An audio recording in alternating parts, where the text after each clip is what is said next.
Thank you very much, first of all, for giving me this opportunity to be able to talk to you guys, and especially Dr. Rudolf Seibert, because he has given me a new hope in whatever I was thinking when I was reading postmodernism and postcolonialism, and then I went uh, even further, and I started reading Frankfurt School theorists. So thank you very much for giving me this opportunity to be able to talk about something that I was so much were punished for in Pakistan, because what I was talking about in terms of Marx and what I was talking about in terms of Nietzsche, they were not understanding it at all, and they were punishing me for having. Now I'm almost a pariah at Peshawar University, because the structure of Peshawar University is deeply ingrained in what we call postmodern narrative, and they're all rationalist, and they're all positivist, and they're so in that culture. When I started talking about the critical theory from a religious perspective, I was singled out for the worst treatment by my colleagues, by my friends, because they thought that I was bringing a completely different version of Marx, and a completely different version of Nietzsche. But I wasn't doing it alone. The people had been writing books about them, and but the point was that they were not exposed to this Frankfurt school, or they did not go we say, I would say, deeply into them. So this is my relationship with the Frankfurt School. But how did I develop this thing was from when I was reading postmodernism, as I said, and postcolonialism. At the same time, I was deeply involved with Dr. Allama Muhammad Iqbal's philosophy of Sufism. And what is good about Iqbal, and what is the most important thing for me about Frankfurt School's critical theories, that they both are coming from Marx and Nietzsche.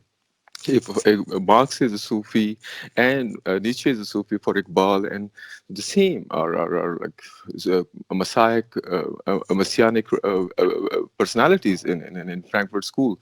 So I had this relationship going, and then when I read The Sane Society by Eric Fromm, and when I came to know that his the very basis, the very foundation of his humanistic psychoanalysis is coming from a thought which says that we are cut off from our roots, and we need to reattach all those things to be able to uh, go forward as a human race. This thought, because since I told you I was really interested in Muslim Sufism and Muslim philosophic Sufi thought, mystical thought. So I found it like as if he was repeating Maulana Jalaluddin Rumi's words to me, because at the very beginning of his Masnavi, this is what he says when the read telling the story of how it is so full of pain, and how it's so full of pathos, and how it's so full of this deeply ingrained. Uprooted. It says that I'm cut off from my roots, and this is exactly what I was finding in the Frankfurt School when they were talking about roots, when they were talking about common. Mystical roots and traditions, and when I was reading Bloch, and when I was reading Adorno, and when I started reading Horkheimer and all of them, there was this great line that I could attach myself with, and I was led into new directions, into new things, and this is exactly. So this is my relationship with the Frankfurt School of Religion, and when you introduced me to Dr. Rudolf Siebert's work, that was it stamped everything for me, because whatever I was doing, I got a new lease of life on it. That I was, I was not wrong. They were like singling me out for being different, but no, I was not doing something irrational. It was not something. It was already there. There was someone who has been attached with this thing, and who was able to make it into a theory, proper theory. So I was really always enthusiastic, and it gave me a new hope, and I'm now more optimistic about my PhD, because my PhD thesis is exactly on this, the combination between Sufism and critical theory, and I'm using Frankfurt School in Iqbal as my uh, my reference points to build this whole thing. And this is what I would say for now, and then we can move on. I hope I've made myself clear. So, good afternoon, everyone. Once again, I'm Dalal Sarnou from Algeria. Right, so the day I was asked to switch to today's roundtable, I hadn't much ideas or many ideas to think of, since I was preparing something for the roundtable, the previous ones. But then during these 2 weeks, I read an essay by Eric Fromm, that is The Dogma of Christ. And I was really inspired by this essay to speak about the dogma of Islam and whether is it problematic to think of Islam as something or as a religion that is dogmatic. And I would like to start with a quotation that has captured my attention by a French philosopher. I would translate for you the quotation. So Rémi Brague says in French, l'erreur de l'Europe est de penser l'islam sur le modèle du christianisme. That is, the error that Europe must have made so far is to think of Islam as a model that is typical as Christianity or Christianism, which is not the same thing. And I have another quotation to start with my contribution by Rainer Hermann, who is the Middle East editor of the Frankfurt Allgemeine Zeitung, who says, whoever equates Islam with Islamists has allowed themselves to be taken by or in by the radicals and ignores the fact that there are many liberal Muslims who have adapted their faith to the requirements of the modern world. In fact, so it's really problematic to speak about Islam in this modern age, particularly after the many terrorist attacks that are taking place, particularly in Europe and the Western world. So would it be really interesting to reflect to or on Islam from a critical theory perspective? I don't think so. So, and I'm explaining for you that there's a problem, right? So what's the problem? Because I read the essay of Fromm, The Dogma of Christ, and I was inspired by the way he analyzed Christianity and the dogma of Christ. And I asked myself whether Islam is now a dogma or a faith. In fact, I found out that it has become a dogma, but it started as a faith. It just over a quarter of a century ago, starting by the French Islamic scholar Maxime and his book. So Maxime Rodinson wrote a book entitled Europe and the Mystic of Islam. Since then, Islam has come to be viewed as a threat. Nowhere else in the world are there as many wars in the area that stretches from North Africa through the Levant, that is the Arabo-Muslim world. And I think that in the Occident, you question why this area in particular is boiling in wars and religious wars in particular. So the problem is in the way Islam has been dogmatized. And I will tell you that it was toward the end of the 11th century that the doors of ijtihad, or independent thinking, they were closed for purely political reasons. So it was the ijtihad or free independent thinking that would have allowed Islam to stay as a faith, right? So um, I think that world religions as Christianity and Islam have always been flexible. But once Islam has been politicized and dogmatized, it has become a threat for the liberal West.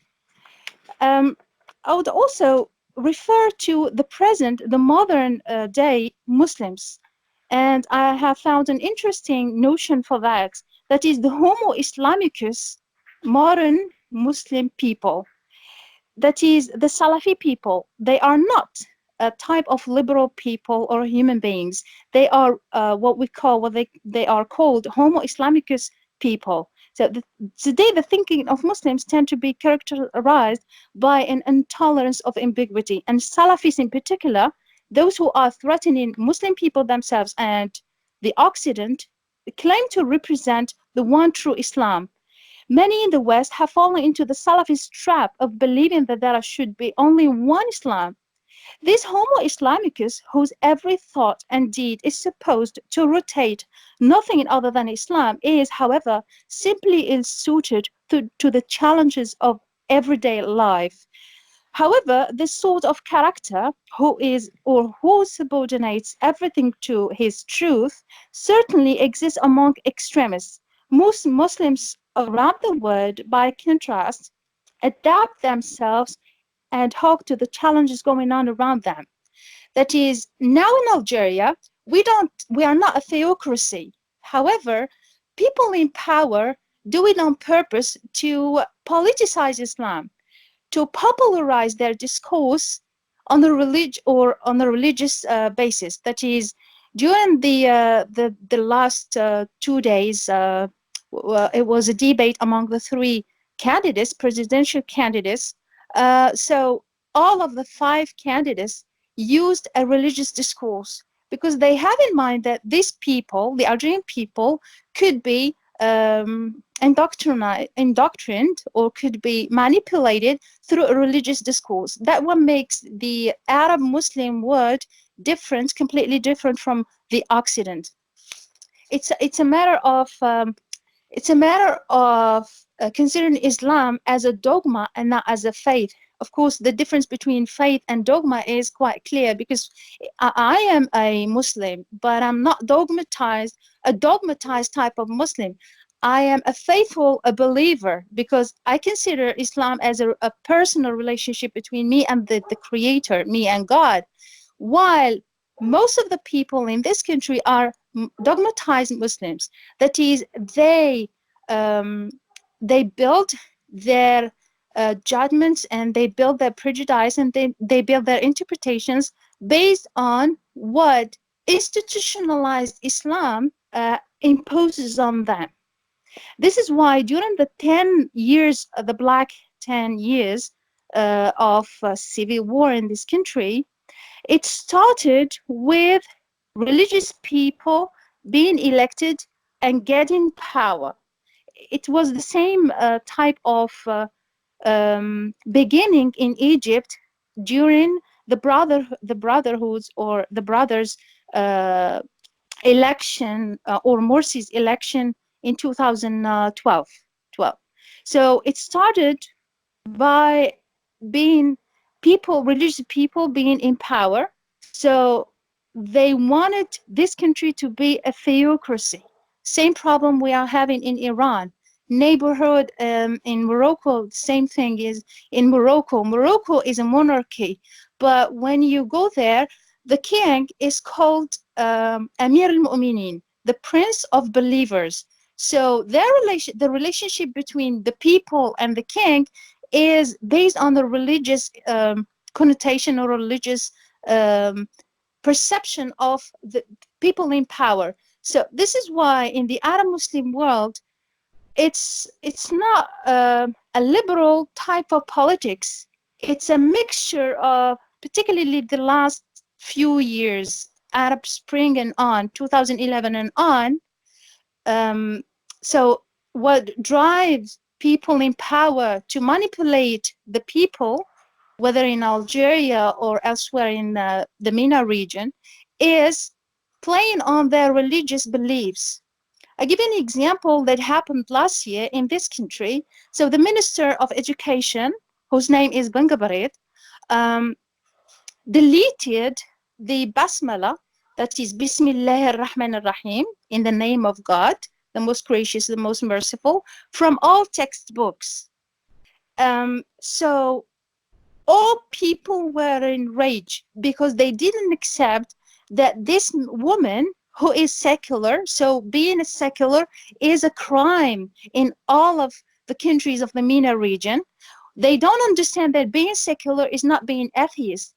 They don't understand that being a secular does not prevent you from being a believer. So this woman was criticized, was condemned to be a secular, and they did not accept that this word or this expression would be taken from the textbook. And it was logical that she takes this expression from textbooks, because textbooks are not religious books. This is what she thought of. Now, also, well, I wanted to refer to the crisis of Islam, uh, and to compare why Turkey and Indonesia and Malaysia, who are not theocracies but who are liberal countries, despite the fact of that Erdogan in Turkey is a religious, or let's say a brother, a one or belonging to brotherhood. So the problem in these three countries is that they are democracies. They live in democracies. But the problem with the Arab Muslims or the Arab Muslim world, particularly since 2011, the landmark years of protests, that is the 2011, the Arab world has been experiencing the end of its post-colonial phase.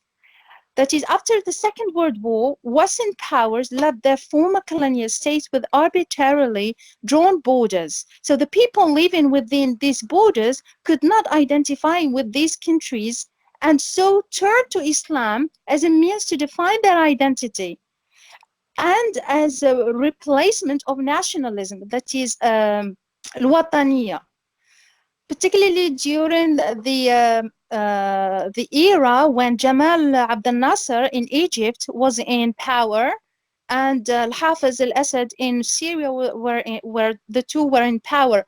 So instead of nationalism, people in these countries replaced nationalism with Islamism, which was quite dangerous.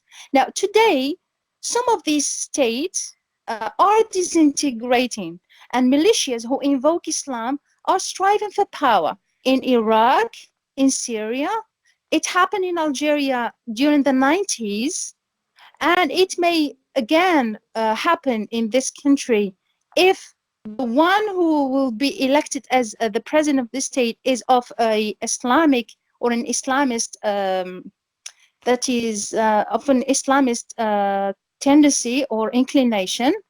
And in the process, we are absorbing the result of these seeds sown by the Saudi Arabia over many decades. So the kingdom bases its legitimacy on a symbiosis of its ruling family and the teachings of the Puritan Wahhabism. Like no other, these teachings stand for intolerance and the call to fight non-believers and those of a different faith. And we have a big group of Salafis, of Wahhabis in Algeria, who are threatening the national unity of this country. So the problem that happened in 2 weeks in Kabylia and Tizi Ouzou, that they closed some churches. So most of the people in Algiers, in Oran, these bigger cities, were praised the fact that these churches were closed because they don't accept that Algerian people could be Christians. And it's from this that we have an intolerance over whoever is other, in, religiously other, even ethnically other. Up to now, we have a phobia of Jewish people.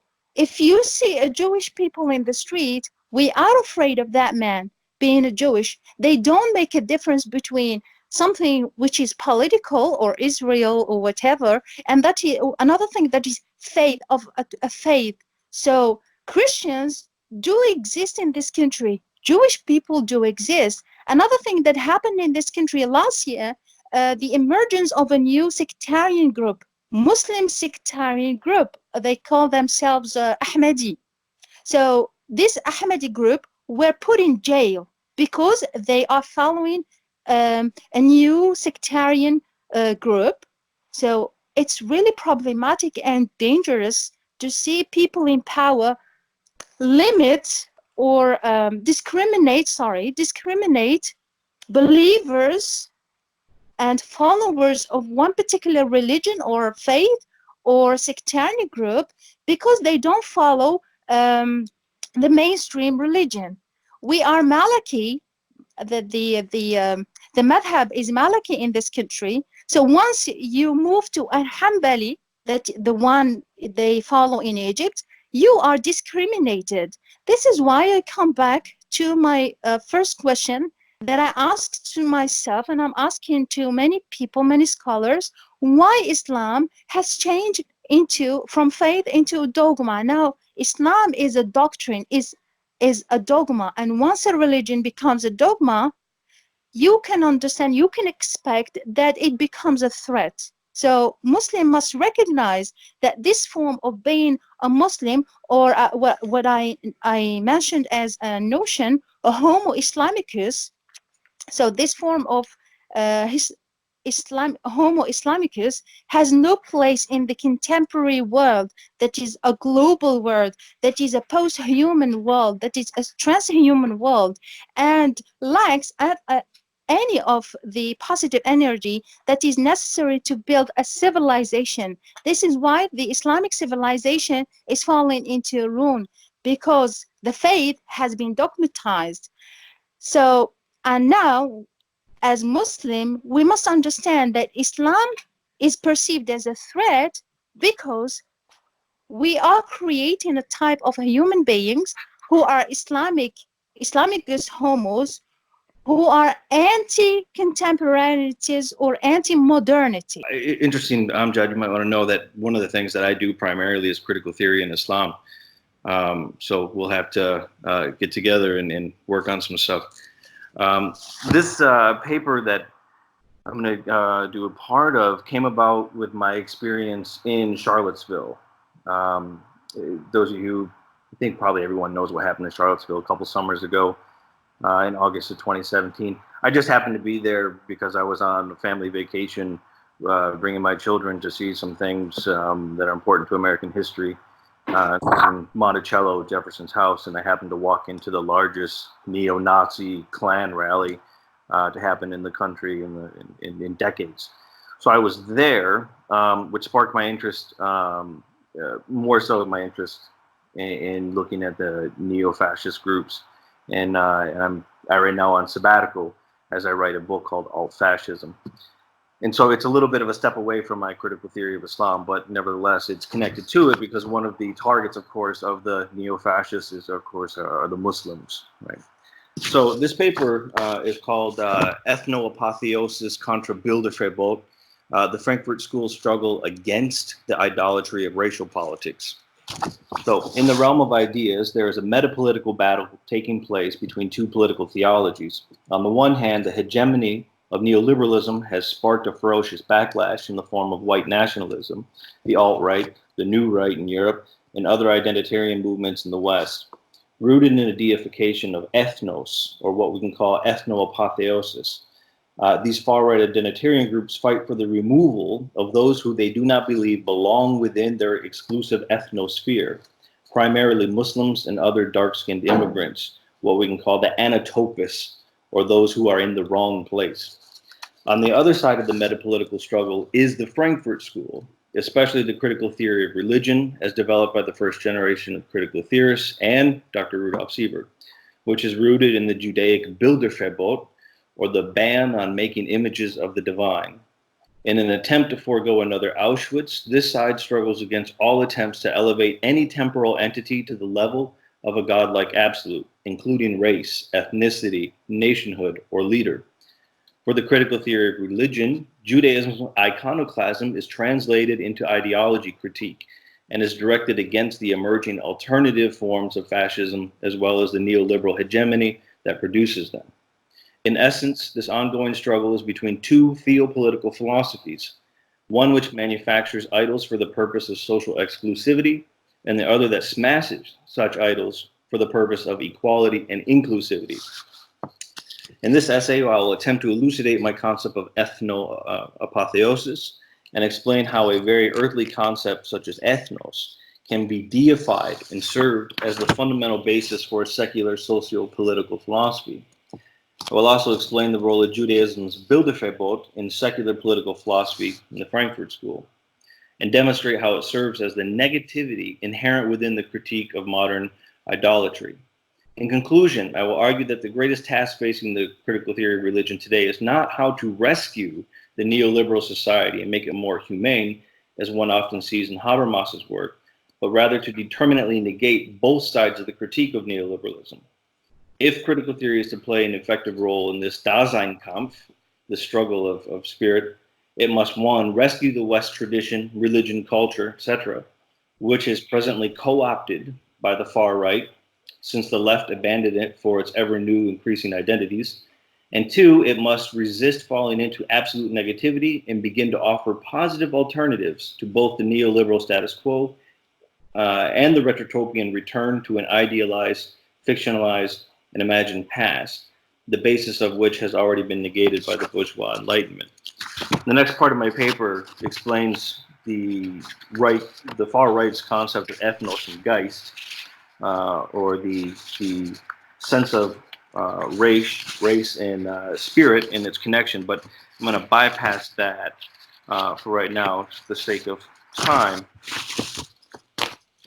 So the Greek word apotheosis denotes the assimilation of a temporal subject to a divine status, with the Latin term deificatio as its equivalent. It is the process of making divine, an act by which a temporal, created, and or material entity, which is subject to all the laws of nature, time, and space, is transfigured into something beyond such nature, time, and space. It is an absolute, unconditioned by that which is conditioned. As a deity, the entity thus deified is no longer subject to the confines of history, but rather takes a view of history from outside of history, as if to look upon its own authorship from afar. As such, that which is deified is that which is given sovereignty to define the world according to its will. It is neither dependent on those who deify it, nor is it subject to their will. As an absolute, it remains constant and unaffected by the fickle desires of the temporal. In the Greco-Roman world, the distinction between the realm of the gods and the realm of man was not strictly delineated. Men were often deified for their heroic acts in politics or on the battlefields. Deification was a way of engaging in public memory. It is the process by which the great individual is affixed into the collective consciousness of the nation, so that the individuals and their acts, their valor, their virtues can become archetypes, and therefore sources of emulation for the nation as a whole. Such deification occurs especially when any given individual is seen to have embodied the Völkergeist, the spirit of the people, a complete assimilation of individual being with national spirit. In fact, the total identicality of the individual with the Völkergeist is a necessary condition for deification. In an attempt to defend the West from outside influences, intellectuals on the far right have made the concept of ethnos and Geist central to their alt-fascist philosophies. I argue that such concepts have been deified, thus absolutized, imbuing them with sacredness and thus protection from postmodern secular admixture, the admixture of races, the admixture of religions, etc. These two concepts have become the axis mundi of their retrotopian and restorative politics, which is an attempt to reclaim the Western heritage by reaffixing ethnos and demos, bringing them together as they were separated with the Enlightenment, which was wrongfully divorced by the bourgeois Enlightenment. Through their defensive deification, ethnos and its corresponding Geist have become the dualistic absolutes that cannot be contravened. As deified entities, ethnos and Geist demand obedience, submission, and the abandonment of the individual will. It prohibits any form of individualism that would threaten the collective ethnotic Dasein. In other words, it demands conformity and sacrifice to the idealized identity, which often entails defensive violence and or metapolitics against the anatopists who are responsible, in the view of the alt-fascists, for the ethnos' deculturation and the Überfremdung, the overforeignization, within their ethnosphere. By deifying both ethnos and Geist, making them the absolute requirements of authentic in the Heideggerian sense of eigentlich, or Eigentlichkeit, authentic Westernality, alt-fascism attempts to deny such Westernality to those who do not belong to the ethnos and ethnos-bounded Geist, thus canceling the Willensgemeinschaften, or the democratically willed communities that are indicative of Western modernity. The return of these national gods, or nationalist gods, in the end, aims to resist what they call the Judeo-Christian Bolshevist and now Islamic internationalization and cosmopolitanization of the European ethnosphere. Even Christianity, being part of the historic European ethnotic matrix, is falsely deified. Jesus of Nazareth is turned into a stale idol by which the West can juxtapose their identity with the non-identical Anatopus. The substance of Christian compassion, mercy, and solidarity with the wretched of the earth is abandoned for Christ the idol, a mere symbol for an exclusive tribe. In effect, the poor murdered Rabbi Jesus becomes the secular totem for a future utopia, as they called by the fascist or white utopia. Thus, as we can see, this return of the old gods through the apotheosis of ethnos and Geist and their concurrent retrotopian politics attempts to halt or even cancel modernity, especially the Volker chaos, right? The Volker chaos, the chaos of the people, of cosmopolitanism. That becomes what Zygmunt Bauman calls liquid modernity. However, there is another side of the metapolitical struggle in the form of the Frankfurt School's critical theory of religion. How am I doing on time? Got a few more minutes? Okay. The critical theory from the Frankfurt School was first conceived in sadness amidst the ruins of the First World War, wherein the collective madness of expansive capitalism and nationalism resulted in the deaths of millions of working class people, to the early critical theorists, including Max Horkheimer, Theodor Adorno, Walter Benjamin, Herbert Marcuse, Erich Fromm, and Leo Löwenthal, the ideologies that drove the masses into collective suicides for the benefit of their ruling classes cries out for a robust critique, one that would lay bare the nakedness of their master's self-interest. At the heart of this critique was the Jewish Bilderverbot, the Judaic second commandment of the Decalogue, thou shalt not make graven images. The prohibition against, in Greek it's called idolatria, or idol worship in the Jewish tradition, serves as the basis of the Frankfurt School's ideology critique. Horkheimer and Adorno, in their famous book Dialectics of Enlightenment, explains that the negativity of Judaism's Bilderverbot, writing, quote, the Jewish religion brooks no word which might bring solace to the despair of all mortality, places all hope in the prohibition on invoking falsity as God, the infinite as infinite, or the finite as infinite, the lie as truth. The pledge of salvation lies in the rejection of any faith which claims to depict it, knowledge in the denunciation of illusion. In a letter to Mr. Hertz dated September 1st, 1969, just after the death of Theodor Adorno, Max Horkheimer attempted to explain the centrality of Bilderverbot to critical theory, writing, I may say, quote, I may say that critical theory, which we both developed, has its roots in Judaism. It derives from the idea that thou shalt not make an image of God. Horkheimer's colleague, Leo Löwenthal, late in his life, confessed to the centrality of the Bilderverbot in critical theory, saying that it was co-determinative in their work, along with Kant, Hegel, Marx, Nietzsche, and Freud. In other words, critical theory translated through determinate negation the negativity of the religious Bilderverbot into secular philosophy, wherein that which engages in apotheosis, as the alt-fascists do, not only with the theological, but also with the social, political, and cultural, is exposed as false idols. Maintaining such a Jewish prohibition within the realm of secular philosophy allows the critical theorists to positively express that which ought not to be, while remaining silent about the absolute positive. As Horkheimer states in 1969, according to critical theory, whatever is purely good, that is, the absolute positive, can't be represented. On the other hand, we've always explained that what is bad, what is to be changed and improved, can be described in the most diverse fields. Skip ahead here a little bit. The current Western Daseinkampf is essentially a three-way struggle: neoliberalism and its two critics, the critical theory of the Frankfurt School, and newer alternative forms of fascism. The latter two share many of the same critiques of the neoliberal hegemony that has engulfed the world, yet diverge radically on how to address that neoliberal hegemony. On the one hand, Western political economy is defined by the hegemonic logic of capitalism, one that has over the last century undermined democratic values, social solidarity, hawk culture, religion, the family, and many other aspects of society. Such neoliberalism has engendered a backlash amongst what Guy Standing calls the precariat, those working class people who have experienced diminishing life experiences, crushing debt, stupidification, increasing social alienation and isolation, massification, and the process of becoming homo ecumenicus, or man defined simply by his economic function.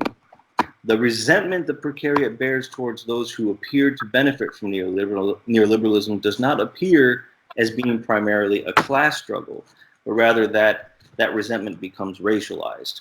In the process of racialization, the enemies appear as the multicultural and multiracial replacers, those meant to replace the white population.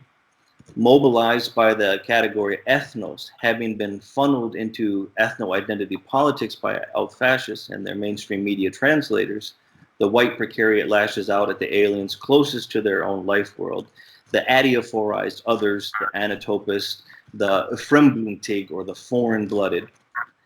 They are blamed for every dysgenic tendency within neoliberal society. As a result, increasingly radical answers to contemporary problems are sourced in the status quo ante, or the way things used to be. Make America great again. France for the French. Take back control. Our culture, our home, our Germany. Pure Poland. Pure white Poland.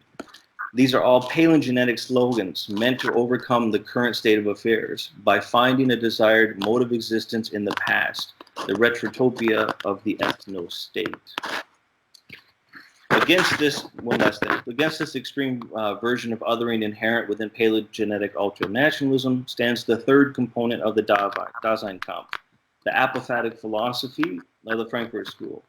Having already influenced much of the institutions of the West through its metapolitics, at least according to the New Right, the Frankfurt School's translation of the Bilderverbot into philosophy has instilled within the last few generations a resistance towards fascistic identity politics.